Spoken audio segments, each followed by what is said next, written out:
We're only about a week away from Disney's live-action Snow White releasing in theaters, and despite this movie not even being out yet, it's already a complete disaster. It feels like every day there's a bad news article, box office prediction, or just a clip from the movie that's the worst thing you've ever seen. Let's go over all the worst of it. And we'll start with some news that just came out earlier today about Disney not inviting any press or media outlets to the Hollywood premiere of the live-action Snow White film. Instead, the coverage will be limited to photographers and only Disney's in-house crew. This is one of the biggest red flags I've ever seen for a new movie releasing. If you don't know, movie studios almost always invite press and media outlets to come interview the stars, get more word out there about the film, even though they know the films are bad half the time and are going to get panned. Like Sony still invites people to come see Craven and Morbius. Disney limiting it to only people that work for Disney is really bad for two main reasons. First of all, it just means the film is most likely absolutely terrible. Because when a movie studio knows a film's going to be bad, they normally make the premiere really close to the release date and make it so that critics that see it at the premiere can't even release their opinions on the movie until like a day or two before it releases globally for everybody to go and see.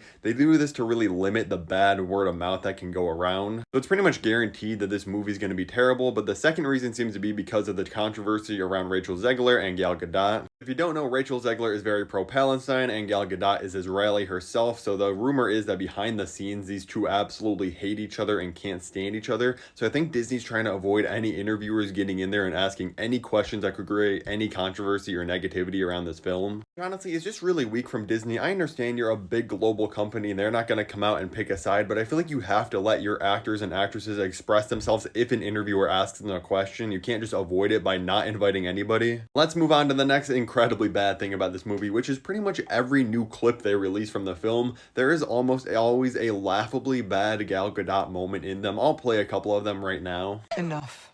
Grumpiest, sleepiest. I said enough. I said enough. More fair than thee. It confuses them. But sometimes something small, something sweet even, can make you believe that there's more to being alive than mere subsistence.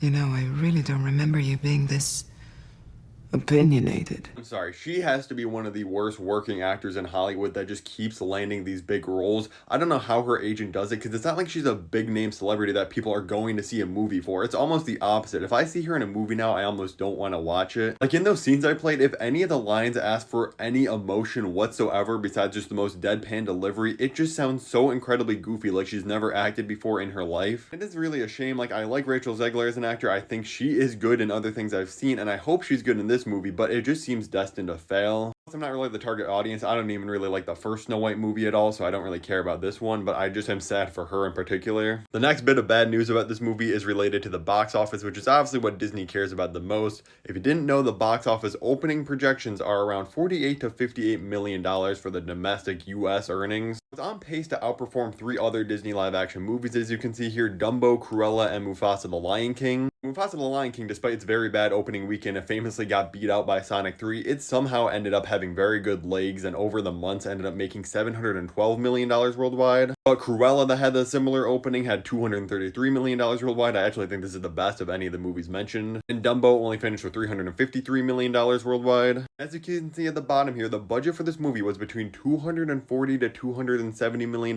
which what on earth are we possibly doing? Just shoot this in nature or something. It could be so much cheaper. Meaning they need around $625 million to break even. There's no way this movie's making a profit. Now, it probably will, like, eventually in the long run when it's on Disney Plus, pulling in numbers there. But box office wise, this movie's pretty much dead in the water, because it pretty much needs to make its money in the first couple weeks, because 2 weeks after this film releases, you know what comes out? The Minecraft movie, which, yeah, might be garbage, but I'm sorry, Minecraft is way more popular with kids and families nowadays, that people are going to go and see that over Snow White. If you want to see my ranking of the top 5 best and worst new movies of 2025 so far, click the video at the top of the screen, and if you want to see my predictions for which animated movies coming out soon will flop or succeed at the box office, click the video at the bottom of the screen. Thank you so much for watching.